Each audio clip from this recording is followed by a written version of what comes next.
screen where your face is. The live viewer comments show up in StreamYard. Oh, there you are. You're live. Okay. Good You're luck. live. I Have a can good hear you. show. All right, cool. I can hear you in the Love you, earphones. Love you. Hi, guys. Thank you. Welcome to Attitude for Gratitude podcast. My name is Kevin Belcourt, and we are a little bit late and slow on getting this all figured out. I have a couple of people with us. Go ahead and introduce yourselves tonight, guys. My name is Ray. I'm an alcoholic, drug addict. I also am a member of Al-Anon, and I'm also a member of Sex Addicts Anonymous, and quite a few things. I'm Mike, and addict fighting for his life on a constant basis, and a father. Nice. I like that. Lived experience. Who's gonna start us out with some stuff? Well, the idea is for you to ask questions. Here's some questions. Ooh, I like that. I like that. Well, first I want to shout out to Tim, who's probably on the beach right now. Didn't have to answer the phone. He's enjoying the sunset in Mexico. So everyone, let's get excited about that, because I can't remember the last time we looked up and Tim was doing something good. Thank you, Tim. Right. Ooh, what do we got here? If you could do anything in the world, what would be your career? What would be my career? I'd be a doctor.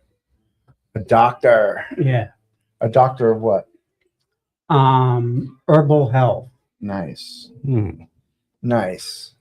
Because I believe that there should be a cure for cancer already. We've been working on it since 1903 or 1912 or 1913. 1913, I think, the American Cancer Society started.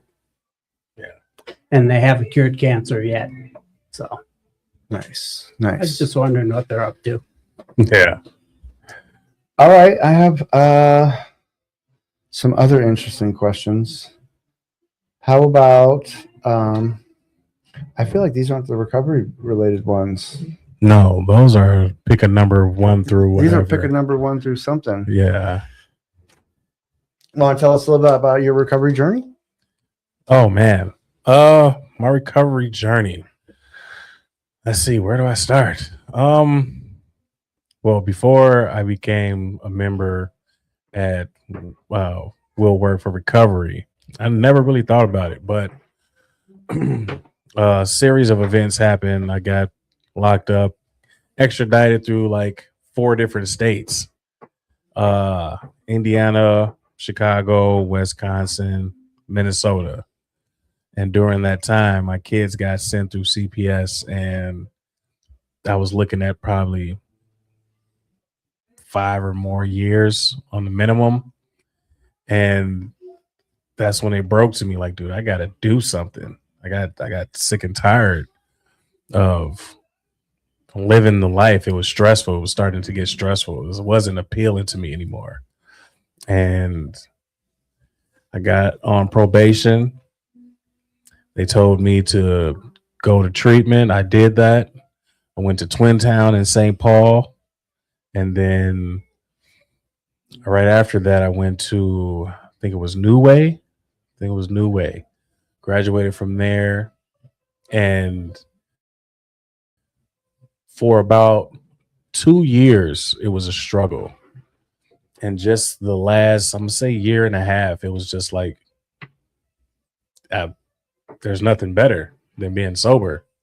It's something that I wanted to do, especially for my kids, mainly for myself.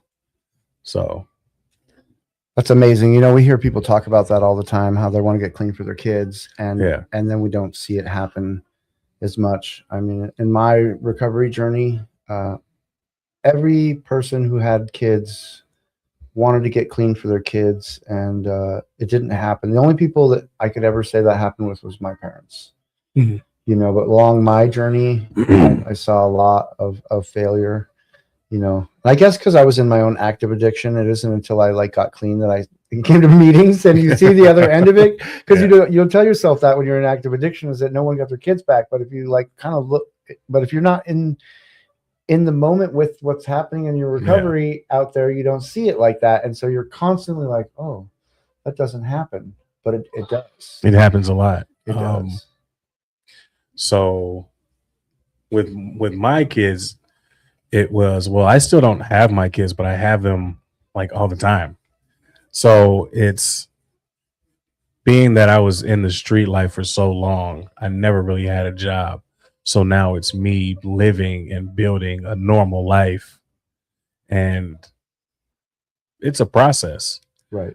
Just like having a job or building up credit and getting a house, and it's a lot of stuff that comes with it that I didn't really pay attention to. Like I was used to slumlords, give them some money, give them some extra, give them some extra cash, because you're a felon and all this other crap, and you just pay your rent. And yeah, it's a lot that comes with the sobriety. It's a positive and it's good stressors instead of the bad stressors. Yeah. I'm going through it right now. Ray, you want to introduce yourself a little bit and tell us a little bit about your recovery journey, which is the longest of history ever. Yeah, I sobered up when I was 1 week, 18 years old. So my birthday is April 12th and my sobriety date is April 19th, 1977. So that was Jesus. a long time ago. Right. And I can remember the last couple days of my drinking. Me and my friend had a drinking contest, and I weighed about 125 pounds, and I took like 12 shots of Canadian Windsor, and I lost. My friend took 13. But that was no good. I couldn't stand living that way anymore. I have 4 older brothers, and 3 of them have passed away already. 2 from drugs and alcohol, and 1, he was in the Navy and he sprayed the deck of an aircraft carrier with stickum, the stuff we used to spray on our hands when we used to play foosball a long time ago. Well, anyway, he sprayed that on the deck and got some in his lungs and screwed up his lungs. So my oldest brother passed away from that just a couple of years ago. So, but my second oldest brother, named Brad, we'll call him his name, he was an alcoholic, and I spent my last couple of years with him trying to help him, and it really did not work. He just kept on drinking and kept on drinking. I showed him that I stopped. I quit. You could do it. But he still just wouldn't do it.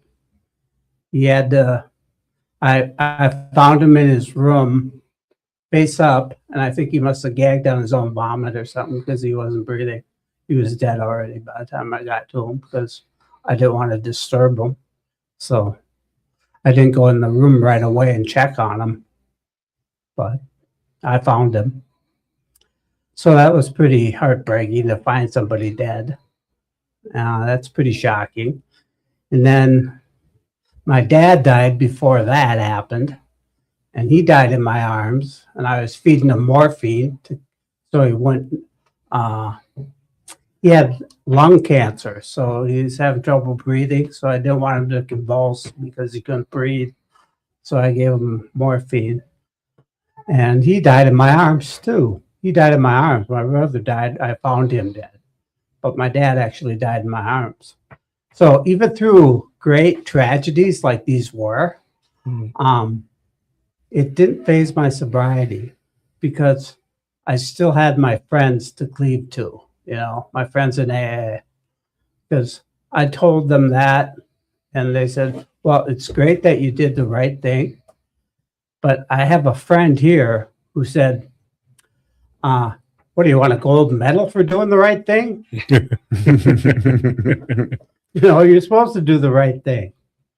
So that really helped me to put it into perspective that I just need to keep on going and keep on doing the right things and stay sober and do all my other stuff. Like I've been going to Al-Anon every now and then because I have trouble in relationships, and I'm trying to work on getting a job. I got to get a part-time job to help me survive. I'm 66 years old. That's what happens when you have a bunch of years. You get old. Yeah. So, how old were you when you got sober? I was 1 week, 18 years old. 1 week, 18. Okay. Yeah. Jeez. So I'll have 49 years, April 19th of next month. Okay. 49 years. That's more time than I've been alive on this planet. Yeah. Yeah. But it's in recovery. Mm-hmm. You know, it's amazing. You know, I think I wanted to ask this one question was, what's the most influential thing that you've ever done for your recovery? Happened or I have done. That you've done, like, you know, since then to, like, you know, foster like a better life for yourself, because, you know, we know that we got clean, and then after that new challenges come, and so, like, you know, even though we're like years away from where you started, what are some of the like challenges or the things that you've done to like overcome the things that are happening now still, and how that your addiction shows up even today after it's all done and said? Okay. I had to really look for things that made me happy. The things that made me happy were like playing volleyball with my friends, and those guys were always better athletes than me, but I could set like I'll get out. I was a real good setter, and I would tell this guy who's a really good player, but I told him, we're going to win, and I'm going to set so good that we're going to win. And he was a college kid, and I was like 35 years old at the time, because I'm 66 now. That was way back when I was a lot younger. I was like 5. I I was like 5 watching Captain Planet somewhere. What year? He That said would have he's been like, I was 35 years old back then. And I'm 66 now. So that would have been like 31 years or something. I was probably 10, 9, 10. What year is that? 31 years year? ago. It's 26 right now, so 94, 95. Yeah. Yeah, I was like 10. I was 10. You were 10. Yeah. I'm feeling kind of old because I'm pretty sure in 95 I was picking up, that was when I first started picking up all the bad things.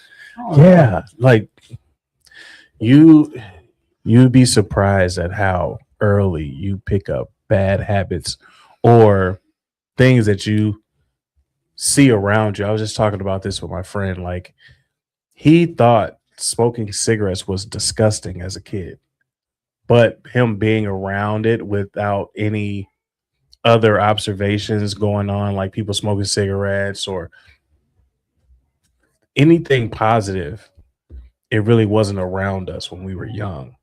So the things that he picked up were robbing people, smoking cigarettes, then ended up doing drugs.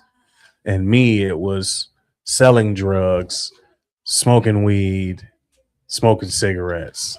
And it was like, yeah, I did sports and everything, but I already knew at a very young age that us getting into the league was not a thing. Unless I was like, you know, Michael Jordan. Well, these are things I did while I was sober to have fun. Yeah. You know, to make my life, you know, it says in the big book that we're not a glum lot. So, Meaning we just can't be around sad all the time. You just can't hang around sadly all the time. Right. We have to have some enjoyment in our lives.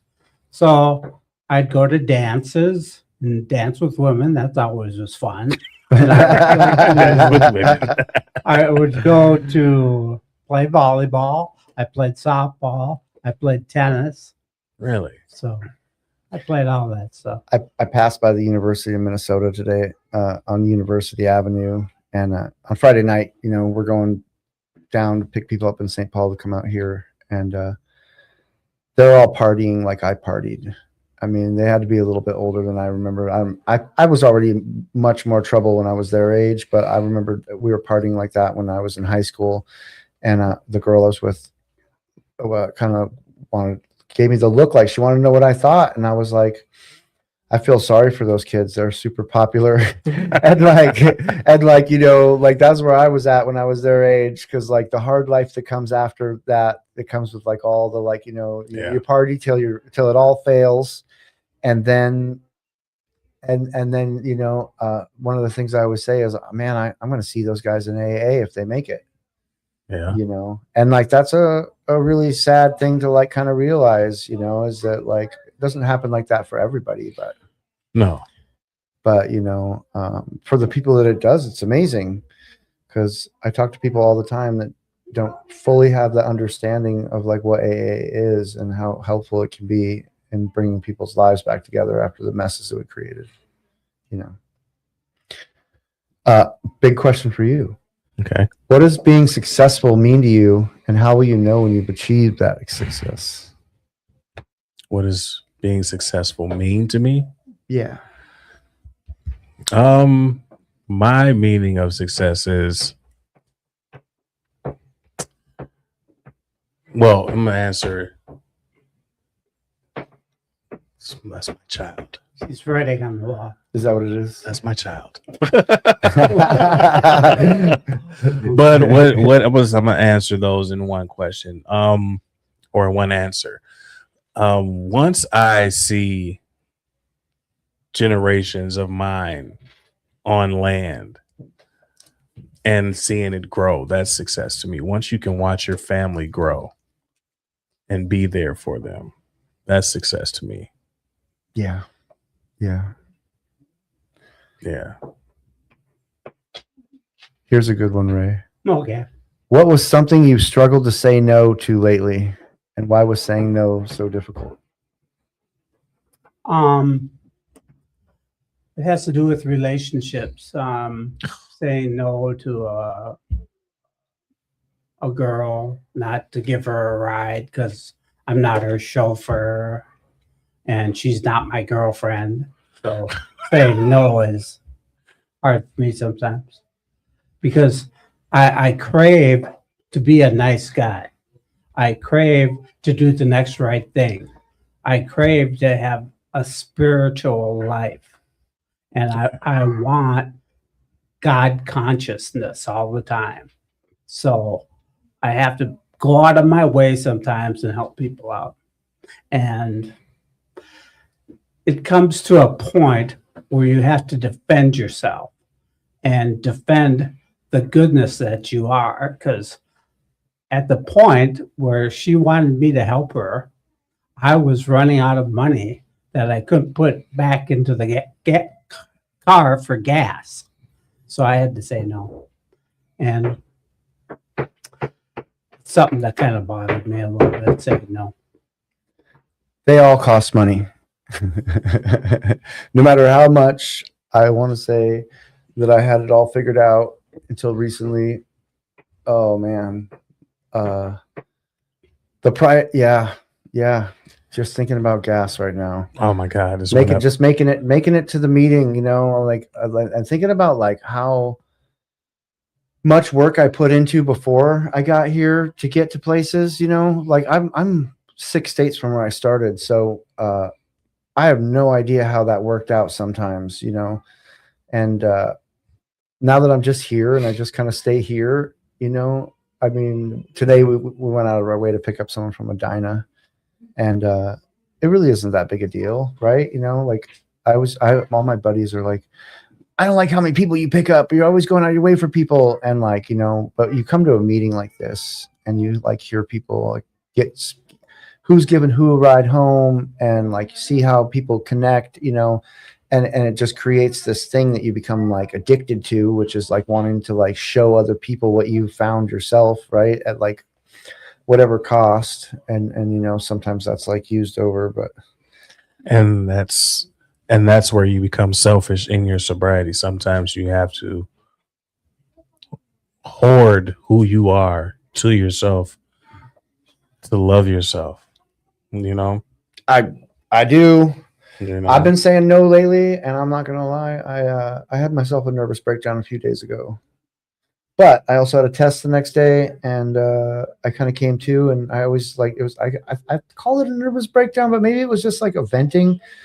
But you know, because like can't always say yes to everything, and sometimes I don't show up to some things that are that I always show up to lately. But and you have to remember that there's a lot of people that's new to sobriety, and once they see how giving some of us are, they will still come in with those addict ways trying to be sober, and they'll take that, and try to take advantage of it. Dude, I have zero friends. My friends are my kids, and I hang out with my kids, and I work, and I stay to myself because honestly, I don't like people. I have to force myself to like people, so I have forced myself to do these type of things because getting yourself out there is how you build friendship. Like, dude, I literally have zero friends. Like, it's crazy. I think you're right. You have to start to define those things, right? Yeah, like you have to like ask yourself, like, what kind of friendships are these? What does this look like? I mean, is it the kind of friendship you're always helping other people? Right. Is it reciprocated? How do people show up in your life? I actually have a lot of people that call me up just to make sure I'm okay. Like, we never really hang out, but we talk all the time. Yeah. If it's been a while, they'll call and we'll talk. And I take time for those phone calls. They're like kind of important, because we have connected on a level at some point, and it's like super important for me to be taught that and then to teach that as well to other people. If you think about that, like teaching that to like other people, that calling people up to make sure they're okay, because we're not always doing okay. That's really something to think about, is that like when I'm not doing okay, somebody calls, and sometimes I say something and sometimes I don't, but those are the things that like pull us out of those moments, because by myself I don't do well. It's amazing. Well, anybody who's by themselves is forgetting the first 3 words of the program. What's that? We admitted we. It's true. That's the first 3 words of the program. Yeah. We admitted we. So you have to break away from being alone. You have to break away from that. I'm always alone, dude. It's the most peaceful thing ever. Get a cat.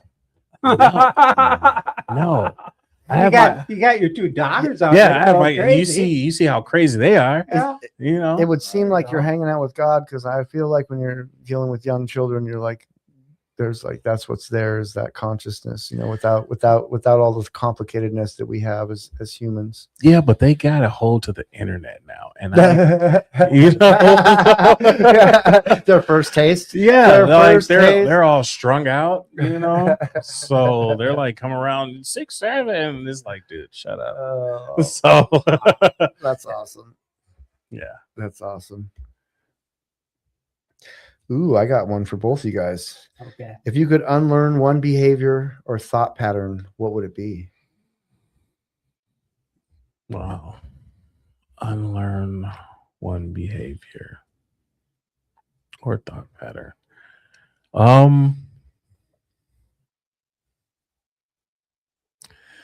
Unlearning one behavior and thought pattern in one answer. I never wanted to work.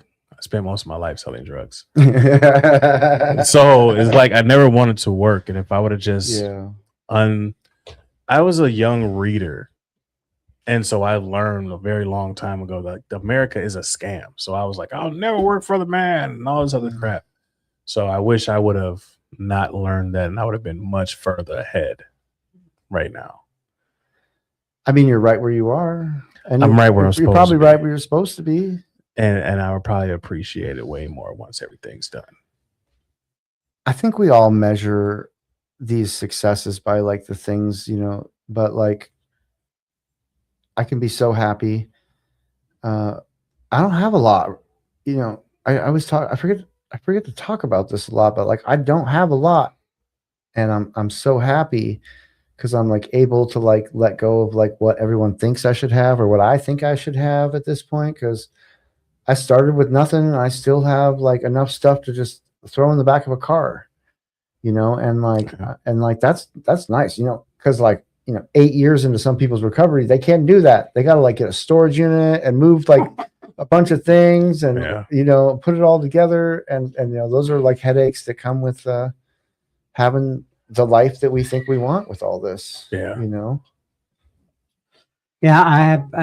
I've had a problem with that now too. So, because my dad died, my brother died. I told that story already, and I got their stuff. I got my dad's trailer. I got my brother's clothes. I had my brother's car for a while. I sold that, and so I got a lot of things now. Like my brother bought a snowblower. I have a big, huge snowblower, and I have this little lot at my trailer court. So I have a huge snowblower and a little pad to do it with. But I still want to use it because at the bottom, when the snowplow comes, it gets packed up really hard, and you don't want to be shoveling that stuff with a plastic shovel because it just doesn't work. So I use the snowblower. I take it out and run it down there and use it down there. But guess what? This last snowstorm we had, I parked my car in backwards, and my roommate has a Jeep, a big 4-wheel drive beast. So he just drove right out, and I shoveled a little bit, to make it so I could get out, and I just plowed through and been plowing through ever since. And now it's all the melting we've had recently. Thank God that it works fine. I go in and out fine. So that's a real joy. And today was a real joy from the temperature going outside. It was a real pleasure. Yeah. It was amazing. It's amazing.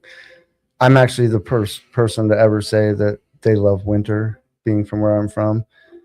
And I'm kind of over it at this point. Like the last snow was it for me, and it's not that bad because like my hometown just hit 181 inches, which is 9 inches from the world record of the most snow they've ever recorded there. So we're really lucky this year, guys. We had a little bit of a cold winter. We had a little bit of snow, and there was a lot of wrecks. Oh yeah, and like this has got to be it. Yeah, the past 5 months, I've been working out in the snow, working out. So we had to make our own environment. So it was a crazy winter. Working 12, 13 below, it sucked outside. But every time I thought about that, feet got cold. We built this oven. We welded this oven together with a bunch of scrap metal.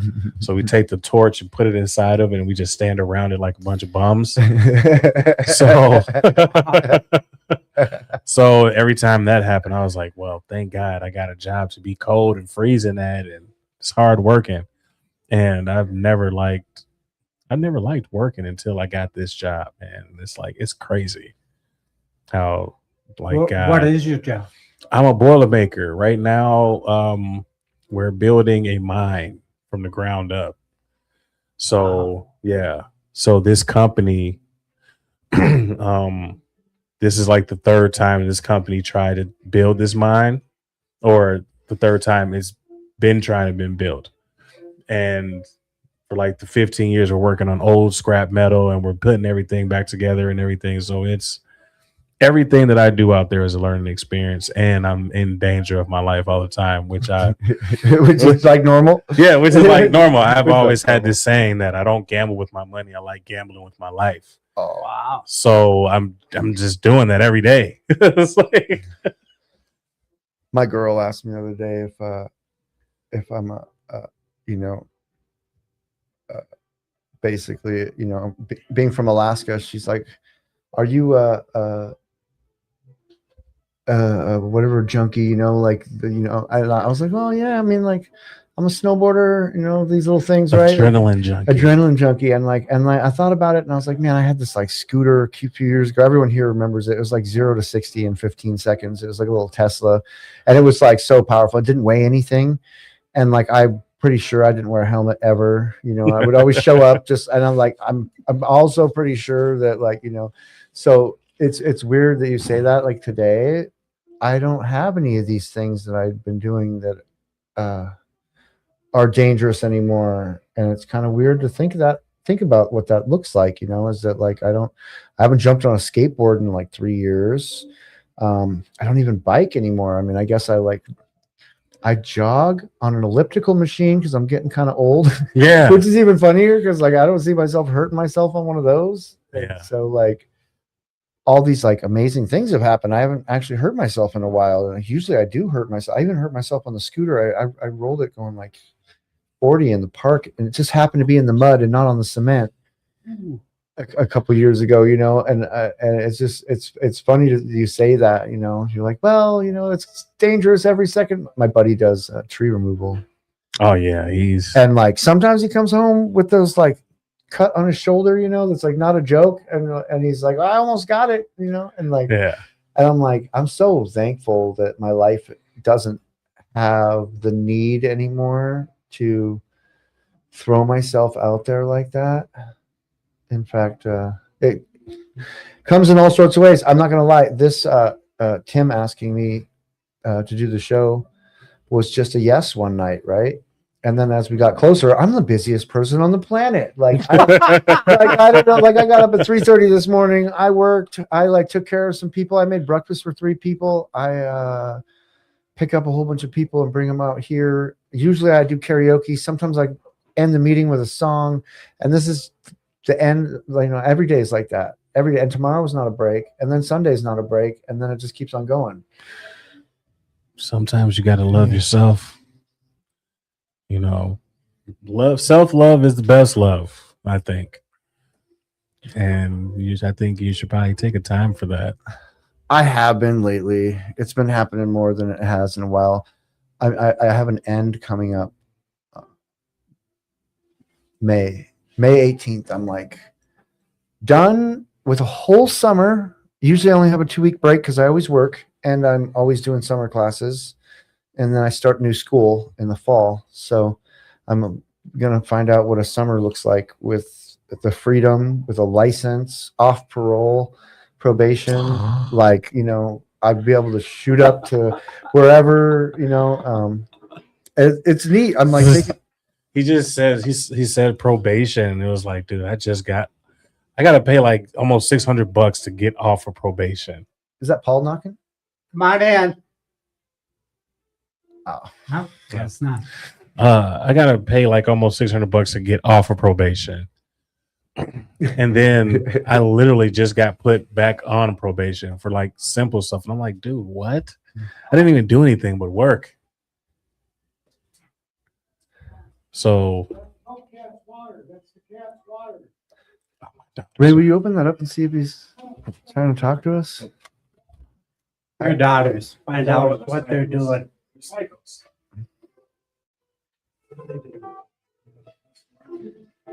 What do you think, Ray? Well, let's see. You need some time to relax in your life. Not having some time out for yourself is a bad thing. I used to work 7 days a week, but I only worked for about 2.5 hours one shift and then 2.5 hours another shift, because I used to deliver the St. Paul Pioneer Press. So I'd only work like 2 hours delivering the papers and 2 hours delivering the evening paper.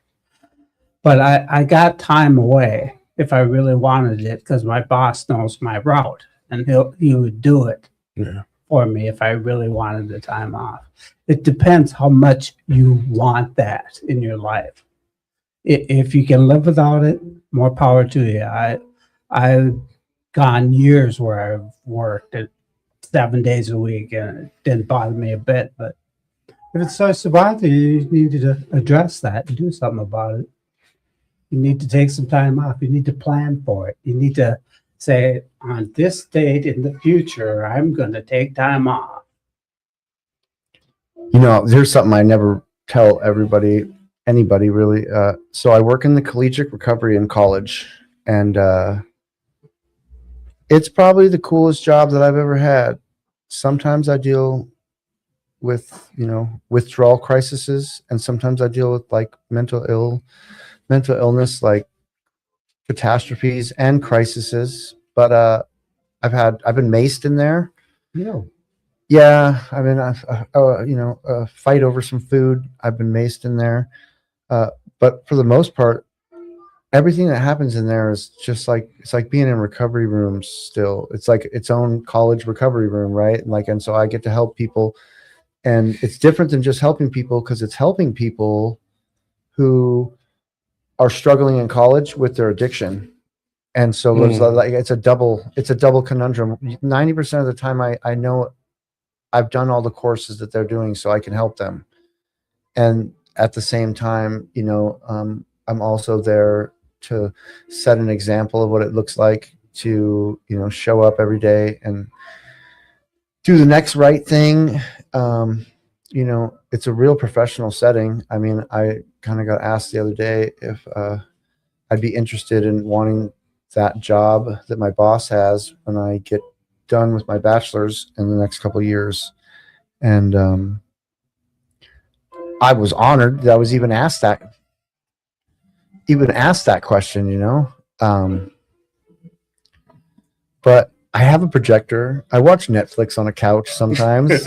Like That's time. I've been caught by like all three of my bosses sleeping on the couch in there before, like occasionally. No one ever says anything because like we work hard and we study hard and we help when it's time to get up and help, and so like I don't always have the opportunity to take time for myself, but I recognize it when it's my time and I need to take it, and I also live at a house where there's 35 people at, and everyone's always knocking on my doors. Wow, 35 people. And so like, everyone always tells me that though. You should take more time for yourself, and like some of us can't be in our own heads. I'm always in my own head, constantly because I'm by myself all the time. Or like I work with a bunch of psychopaths, man. Everybody's crazy. So working with a bunch of psychopaths is like being inside of your own head out loud. So come on in. Come and say hi. Tell us. Ray, thank you. Thank you, Ray. Hi, guys. Hey. I'm Kevin. Tell us your names. My name is Jody. Go try to speak into the microphone. My name is Jody. Hi, Jody. My name is Ashley. Hi, Ashley. hello. You guys want to tell us a little bit about your recovery journey? My name is Ashley Pulaski, and I'm currently at Park Avenue Treatment Center. Park Ave! Yes. I'm supposed to be stepping down any day now to go to my sober living, but I'm originally from Duluth, Minnesota. Nice. I came home. I'm relocating up here. I'm not going back home because if I do, it never works out for me. So I've officially made the decision that I'm just going to relocate down here. But yeah, I struggle with a heroin addiction and a methamphetamine addiction, and I've been sober since February 3rd of 26. Okay. Hey. So almost 2 months I've been That's sober. pretty awesome. So I've been to 27 treatment centers. So I'm trying to make this, take this one really seriously this time because I really want to be sober. Like I really want it. My sister's 5 months sober. She's at the transformation house too. This is the first time since me and my sister both were 14, 15 years old that we've been sober. Nice. It's decent. That's amazing. So I'm really happy. Like I'm super. I wish my mom was here today, to be able to see that because I know that she would be so pleased and so happy. It's a big deal. Yeah. It is. And unfortunately, my sister, they're trying to charge her with my mom's death. Her and my mom were in a car accident almost 3 years ago, February 3rd of 2023, and because she had methamphetamines in her system They're trying to charge her with vehicular homicide and 2 counts of bodily harm. That's rough. Yes. That's very rough. So Hopefully she has a good attorney. yeah, I'm trying to stay sober for, you know, my sister, because in order, if we want her to get any kind of probation, you know, she's got to be sober. And me and her, we're 10.5 months apart. So every year we're Irish twins. So from March 30th to May 11th, we're the same age every year. Right. So we're super close, you know. And so I don't want to see my sister go to prison. I really don't. I want to see her out here, and for her to be 5 months sober. She hasn't been sober since she was 14. This is the first time she's ever been to treatment, and she's 31 years old. So, Yeah. It's a big deal. mhm. It's a big deal. It's hard. My best friend just got done doing 10 years for vehicular homicide. You know, where I come from, Mhm. they always check everybody's blood alcohol content, drug content, Mhm. and then like go from there. But out here, it's like already a crime when someone dies. Yeah. And so it like becomes like interesting investigations. And I think that's pretty much everywhere now. Yeah. Because my ex-wife, she's in prison right now for double vehicular manslaughter. Oh wow. Yeah. And they gave her 12 do 6. Okay. So it's a long time. Yes, it's a It's a very long long time. time. I'm Yeah. sorry. I'm not. She needed it. Yeah. Okay then. We're on air, you know. Yeah. You gotta speak the truth, man. Right. If she wouldn't have gotten locked up, I'm pretty sure she would have killed more people. She was a walking tornado. Oh wow. Like some people just need that time. Exactly. You know? They need that separation from, Yeah. you know, like they that stability. They need that The structure, you know? Yep. and to realize you have to appreciate life. That's what made me want to become sober, was getting locked up and watching the reaction that it had on my girls. Yeah. And it was like I actually needed that time to become more serious about being sober, was watching their reaction. See, I never had the displeasure of wearing the pretty silver bracelets except during training. I have a degree. I have a degree in criminal justice. So where my family was a bunch of criminals, and they were wow. a bunch of dealers and a bunch of heroin addicts and angel dust addicts, and Angel dust. I That's old school, man. right? I went the complete opposite. I went the straight and narrow until I went to Poplitsky's on Highway 65. That was the death. What's of that? innocence. I don't know what that is. That was a bar. Oh, It okay. was a biker bar, Okay. and you could literally do anything that you wanted in that bar. Oh wow. Okay. Like,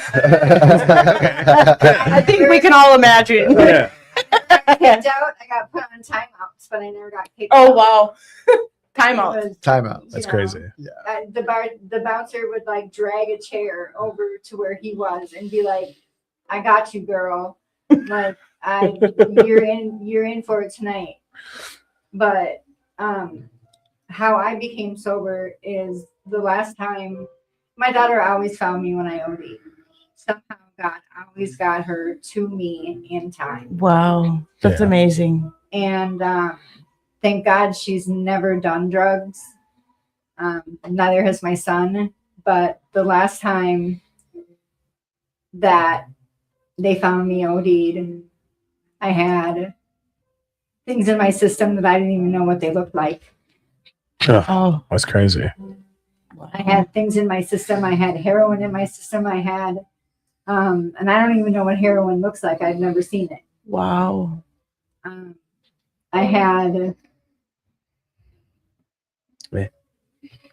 Yeah.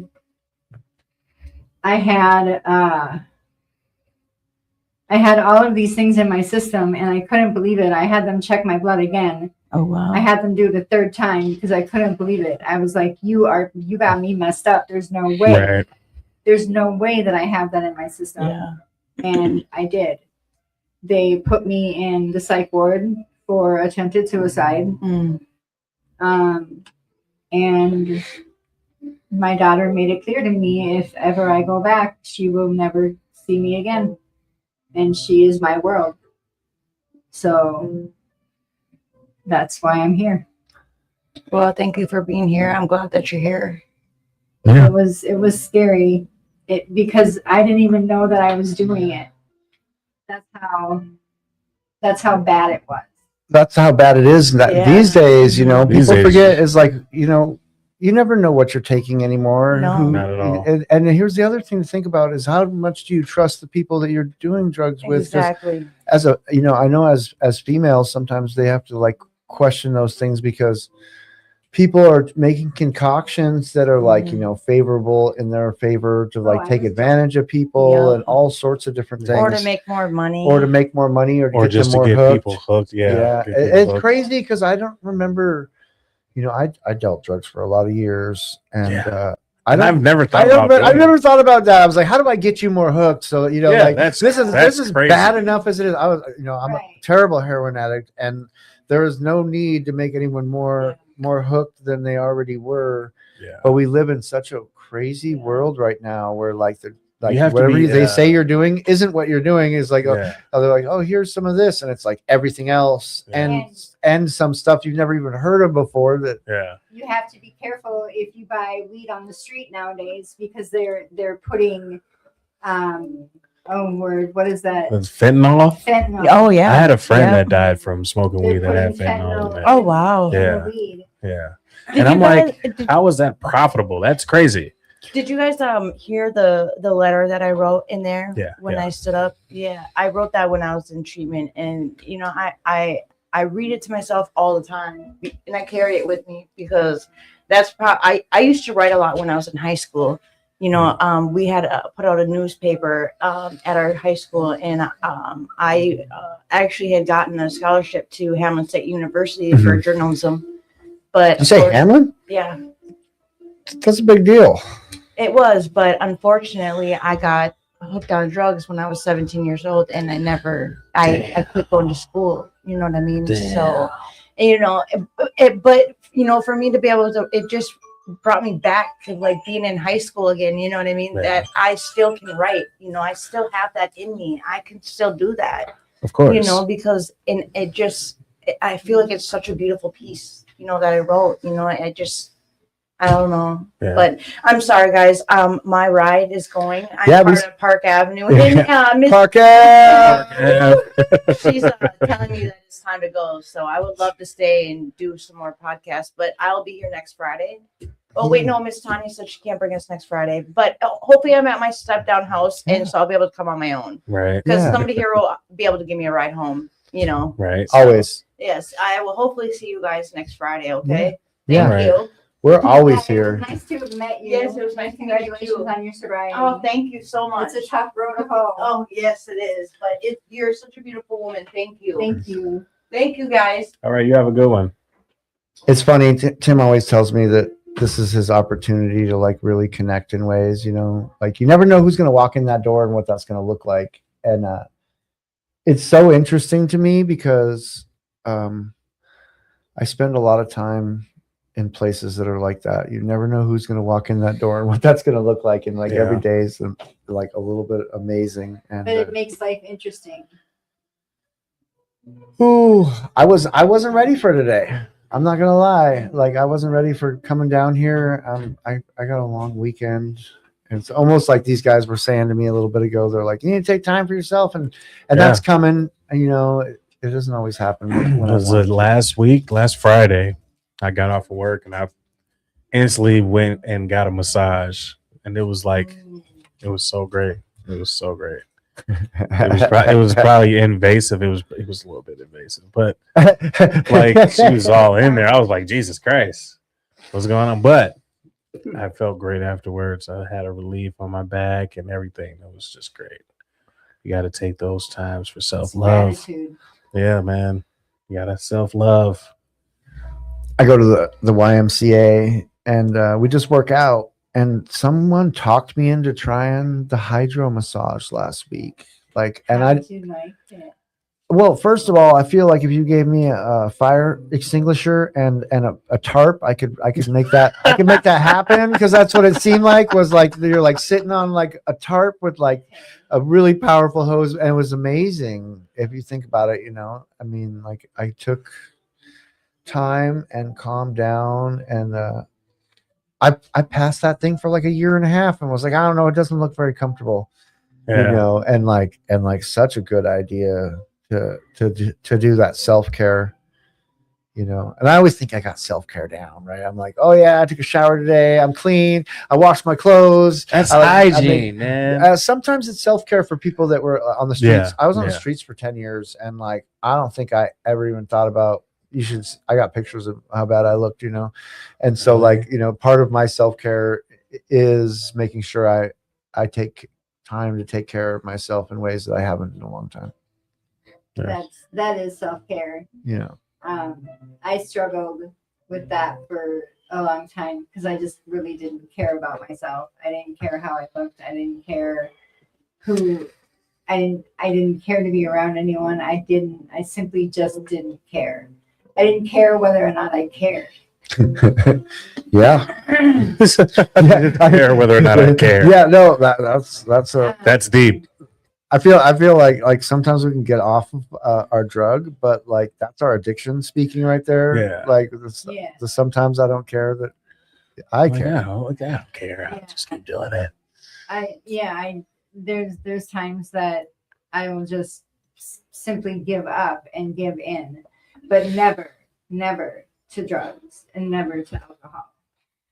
I can't say my old sponsor, Amber Murphy, I think that's her last name, right? Yeah.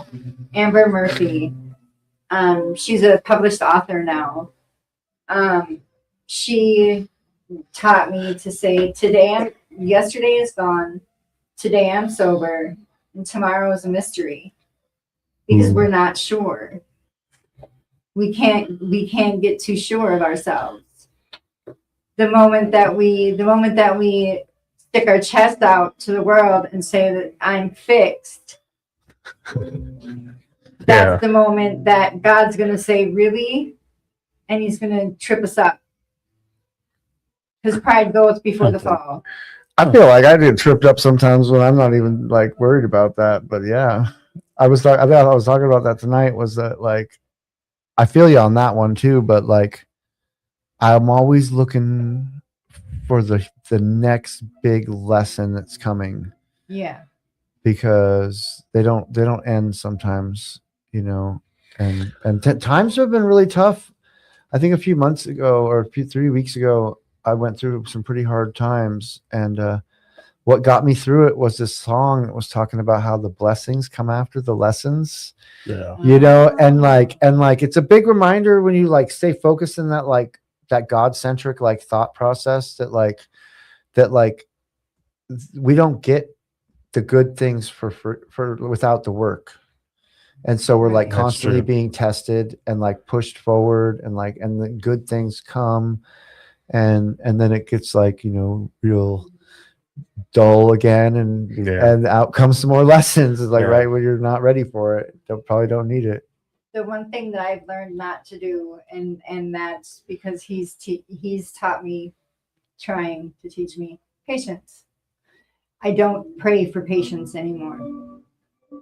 Because when you do, God doesn't wrap patience up in a pretty and just give it to you. He sends missions. He sends you problems to be patient in. He sends you problems to be patient in, and then kicks back and watches. Yeah. Watches the calamity that is your life. And it's not his doing. It's my doing. My life is a calamity because of my choices. And it has nothing. Yeah. It has nothing to do with him. He's always been there. It's me who slams the door. I was watching a movie today, and they were talking about how, we're just dust filled with this great spirit that's here for learning, you know, because like that's like a real truth. Like not meant for here. We'll get to stay here. Yeah. That's for sure.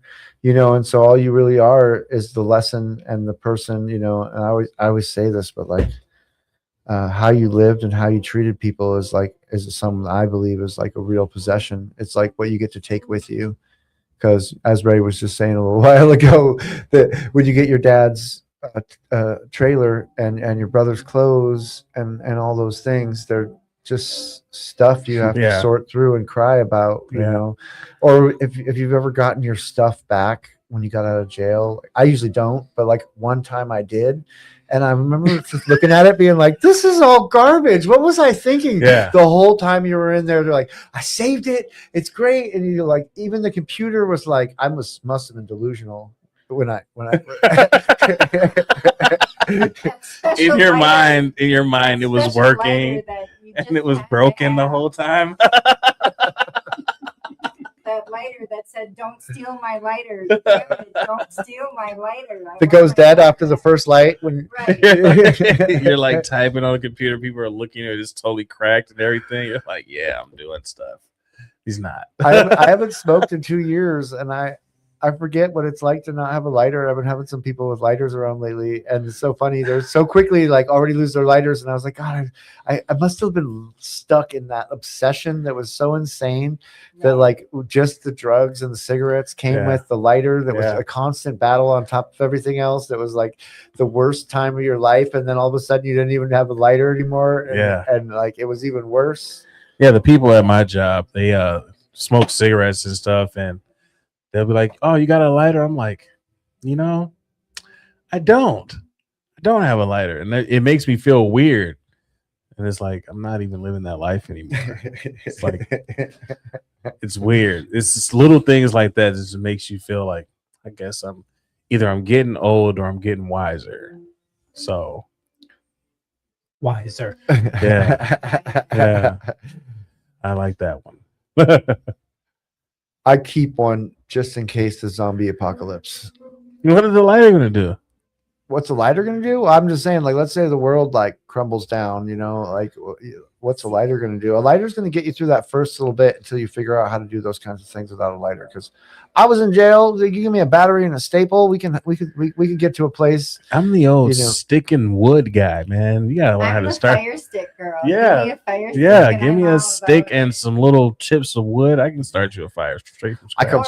I come from a really wet place, and like I've seen people with that idea, you know, and it's funny because like I guess maybe we are in a pretty decent place for that, but you know, and Minnesota's decent for that type of stuff. This is the most amazing place I've ever been. Are you kidding? I don't know about that, but for me, along the way, like I got here, and like this is like where recovery is happening in like such a large manner that like it's so big that you can look around and some of the people aren't even your friends. They could be your enemies, you know, and like it's amazing because like if you're doing recovery, there's a lot going on here, you know. And I mean, everywhere I was at in the West Coast, like you're standing next to people that are shooting each other, and you know, this place is really big. And what's so crazy is I love the West Coast, man. I love California. It's like, especially like the Northern California. It's so nice to me. And then you come back to Minnesota. I think it's because I've been here for so long. I've been in Minnesota for so long that it's like,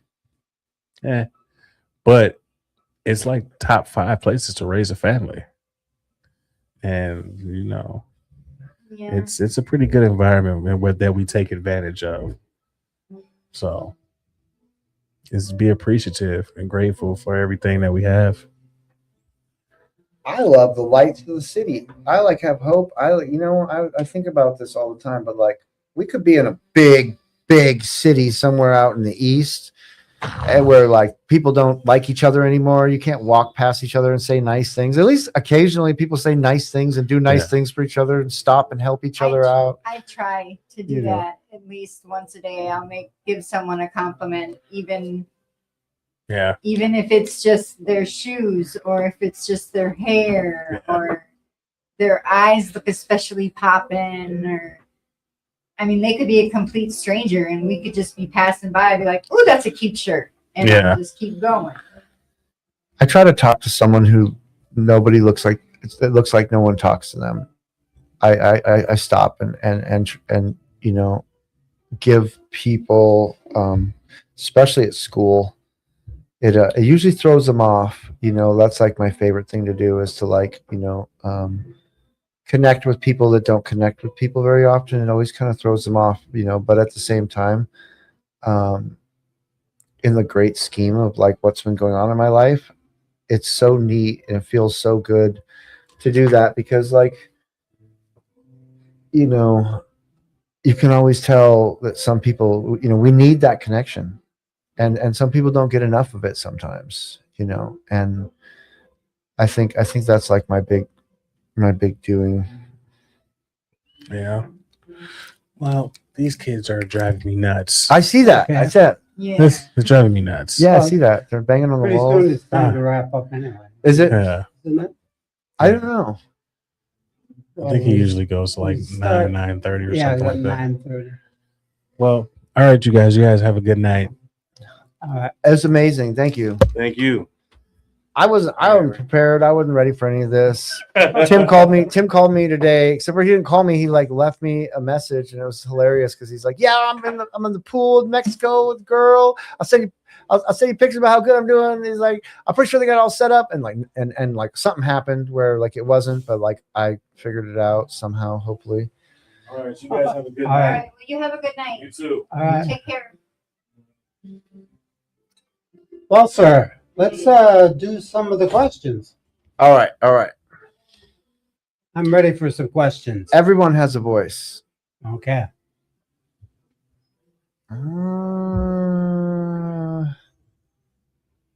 Ooh. What superpower would you like to have?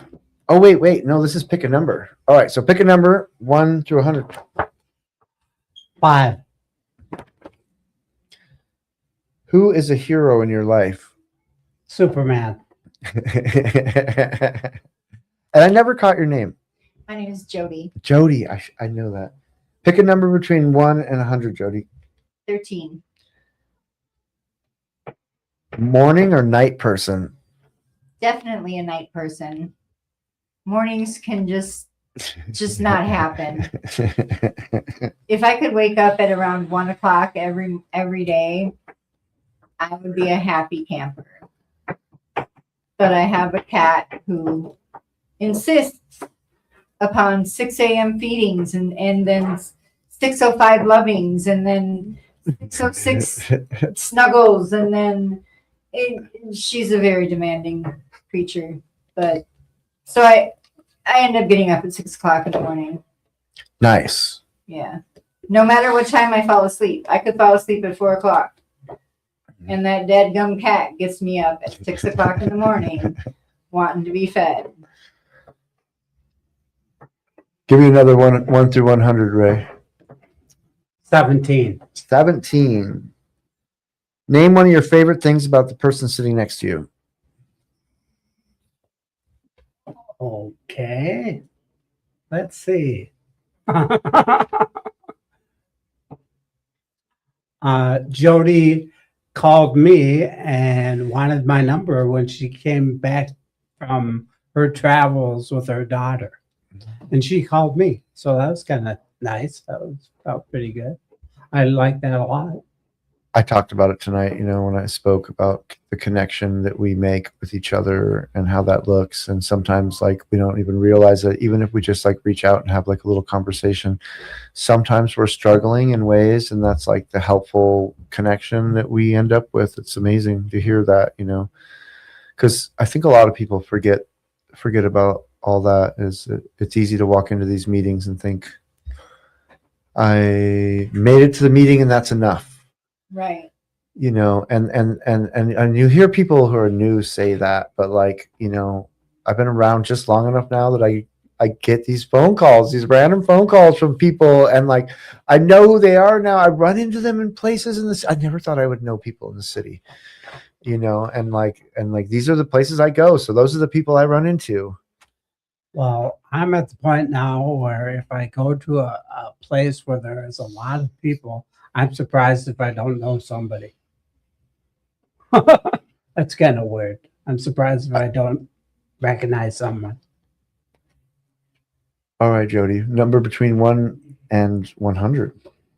31. I guess it's 114, really, but 31. Ooh, what book are you currently reading? Let them. Let Them. Yes. What's it about? It's about learning to let go of what you cannot control. Because I am a control freak. We all are. If it's out, look, my labels have to be facing a certain way. I'm gonna just stop right there. I'm pretty bad too. I practice that. I guess I should read that. I haven't been reading any self-help books because of college lately. Someone was like telling me about they were enjoying reading, and I was like, oh, that sounds so nice. I haven't enjoyed anything in a while because like I have to read stuff that I don't necessarily enjoy. Well, let me say a number and you can do the question. Okay. 75. You knew which one that was, wouldn't No. you? If I had a time machine, would I go back into time or into the future? Well, I'm going to be real with you. If we went back in time, I'd be in my addiction. So I'd have to go into the future to see what some things look like, because like right now I'm on a pathway where a lot of amazing things have happened. And I'd be really interested to see what exactly I'm doing with my time, because I know that we all set out to do stuff and sometimes we don't end up doing what we were trying to do. And so like, for me, that's a crazy question. Would you go back in time? Anything before now would have been just me and my addiction. So, Well, consider you as yourself now going back in time. no, I like my age now, and I'd like to see. Well, I guess what the future looks like too right now, because it seems like a really rocky world, and it's the most amazing my life has ever been, like right now. So I'd like to see if that carries on. I know that it's big things coming. I keep on getting offered a lot of really important big things. I didn't even apply for some scholarships. Like 3 places told me that I got scholarships this week, and it's like blessings, when you think about the kind of blessings that you could be getting, they're just like coming, and I don't think that those are important, but I think it's helpful for me to move forward right now, because not everything's easy, and money is a thing. Yeah. Money is a thing. I hate money, but money is a thing. I'm struggling with trying to come to the acceptance that I can only help someone in my family so much. And it's hard because all she needs is money and I don't have it. And so it's really, really hard. I wish money weren't a thing. I wish we were still exchanging beans, for crying out loud. You know what I mean? We got plenty of those. We can plant those all day long. But all she needs is money and a place to live, and she can't get either right now. And it's really weighing heavy on me. I can't imagine how it's weighing on her with 2 differently abled children. I can't imagine. Money is a thing. Money is a thing. And when I get it, I spend it. And when I don't have it, I wish I had it. My money talks. It says, "See ya, sucker." Yeah. I took the guys that were in my car to Taco Bell tonight. Like, I don't even have that much money, but like, I love bringing people to meetings and showing them that you can like be, that you can have a good time. It's okay to have a good time and like, do some things. Not everyone has money in their early recovery. Mm-mm. And like, Right. I try to help people that I can when I can, because that's something that I'll never forget, was the people that took me out to go eat. They drove me like 4 hours to the west to some like crazy thing. I think I came out with Paul and them on the race car track they do once a year, Mhm. and dude paid for that for me in the first. Wow. I mean, he's a good friend. He's a little misguided some days, but aren't we all, But he took me to some barbecue place, and like, I get to do that for people sometimes now. I was just talking about that. I was like, it's coming up, the trip. It's sometime in the summer. I think it's in June, and that was like really fun to like get together and do something outside of like recovery meetings with the people that you go to meetings with, especially if you've been coming around here long enough. You like kind of know people and their recovery journey, like. But I think that we are kind of going to close it down. Okay. I'm feeling like, unless Ray wants to do another number. Let's And- do like everybody else does and ask the person if they want to say something about something that you care about. Like for me, it would be, I care about Fridley Eleanor, and Fridley Eleanor is going to have a 1-year banquet. And the board at Fridley Eleanor was so good about it, they brought the price down to $10. So you get a meal and a dance and speakers for $10. And it's so much fun, y'all. It is so much fun. Y'all need to go to the Fridley Alano and take part in that. It is so much fun. They will give you so much love. That's where I found my sober family. They are amazing there. And the dance, y'all. Oh my goodness. It was a blast. You guys gotta go. That's my one. Fridley Eleanor. You're That's one. what You're one. So what was it? Say it again. How do we say it? Find something that's really important for you and tell us about it. Something that's really important for me. Man, I've been talking about things that are really important for me all night. The number one. Here's something, and it's coming to an end right now, but I'm a part of the collegiate recovery. I work in the collegiate recovery at college, and it's like its own program, kind of like the recovery community organization here, except for it's like funded by the school so that recovery can exist to help college students with recovery. And that also coincides with the fact that I've completed the addiction counseling program. So people come in there and ask for help. And it's been my life for like a long time, and it ends in like 60 days for me.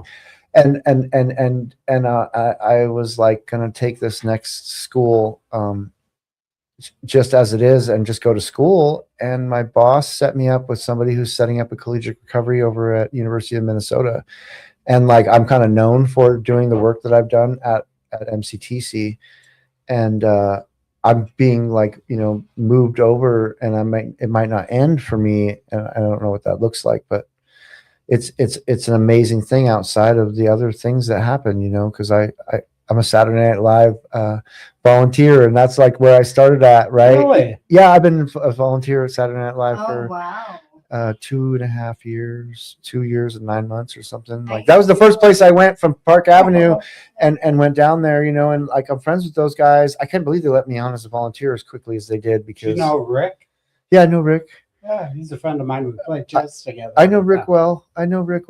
He's always at the parties I go to in the summertime. We go to the firework party out there at Ron's house, which is amazing. That's always an amazing party. It's always different people, but it's like, and I take the guys to NA, and sometimes I take people to Dharma. You know, but it doesn't end at all these like little things, you know. They're all like their own like little amazing things. Mm-hmm. But for me, it's been a big deal to be involved in helping college students Cool. stay there. And, you know, I get to bring what I learned out here in there as well. And sometimes I speak better there when it comes down to it. I don't know why that is. I'm more professional there. I've been kind of joking out here lately, you know, but at the same time, you know, this is so important. It's not like what program you're working. It's that you're like, you know, you're working your own program and moving forward. You know, I think that's what's most important. Yeah. What's important to me? I would have to say most important, my relationship with my daughter. That's top priority to me. She has 3 beautiful children. I love them with all of my heart. They think I'm the meanie because I play with kids. I'll play with them, but I don't play. I'll play with them, but if they get out of control, I'm quick to give them that look, and they'll run and tell their mommy that I'm scaring them. So, but they're most important to me because I want to make sure that their little minds are formed correctly. And yeah, my daughter, her husband, myself, and the rest of the family, we're very protective of those boys. They are most important to us. And I don't know what I would do without my daughter and my grandsons. Right. All right. Wow. Shall we close? I just want to say thank you for everybody out there. I can't tell who's watching or what they're watching this on, but thank you for watching. I want to thank Tim for asking me to host. I know that you know, he's enjoying his life right now. Yeah. I can't imagine how amazing his life is right this second. And I hope he's having a good time and he watches this later and thinks, all right. Still gets his cup filled from what happened here. And you know, of course, to all the people that are still suffering right now, we'll see you when you get here. Yeah. Yep. We'll see you when you get here, and We'll be here. we'll be here. And We'll be here with open arms. yeah. Have a good night, everyone. Good night. Good night.